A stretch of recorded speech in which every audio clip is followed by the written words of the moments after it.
Баршаңызға қайырлы күн қыздар. Бүгін сіздерге өзіме қатты ұнаған рецептпен бөліспекшімін. Кафелерде жеп жүрген рецепттер үйде жасап көріңіздер. Өте оңай, үйдегі бар заттармен дайындай бересіздер.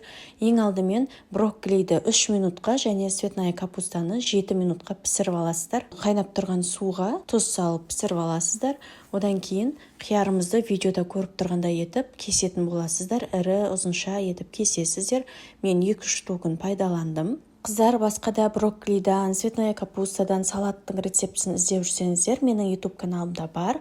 Сол жаққа тіркеліп алыңыздар каналыма. Көптеген рецепттерді көре аласыздар. Салаттың түр-түрлерін, тәттілердің, ерекше тамақтардың рецептісі бар. Сол үшін міндетті түрде тіркелуді ұмытып кетпеңіз.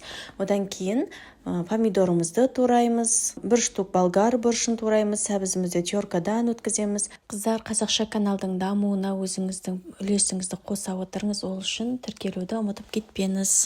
Және салат жапырақтарын қоссаңыздар болады. Салаттарыңыздың түрі әдемі болып тұру үшін осылай салат жапырағын қосамыз. Егер сіздерде салат жапырағы жоқ болса, қоспай қойсаңыздар да болады.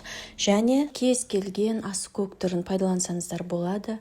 Кинзаны қосыңыздар, петрушка, укроп болсын, қандай бар үйде, өзіңіз қандай ұнатасыз, соны қосып пайдалана беріңіздер. Чесногымызды осылай үкіштен өткізсеңіздер де болады, немесе осылай пышақтың көмегімен майдалап турап жасасаңыздар болады.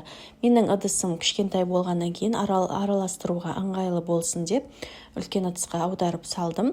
Енді осының ішіне дәмдеуіштерін салайық. Бұл салат шамалы ащылау болып тұру керек, сол үшін кішкене ғана қызыл бұрыш қосамыз ащы, және кориандр, паприка, тұз және қызып тұрған сұйық майды құятын боламыз. 5-6 қасық қоссаңыздар болады. Тағы бір араластырамыз да үстіне 1 ас қасық соя тұздығын қосамыз. Көп қоспаңыздар, соя тұздығын тек 1 ас қасық қана жетеді. Көп қоссаңыздар, салаттарыңыздың түрлері қап-қара болып кетеді. Мінекей барлығын жақсылап араластырып, холодильникке 30 минуттай қойып қоясыздар.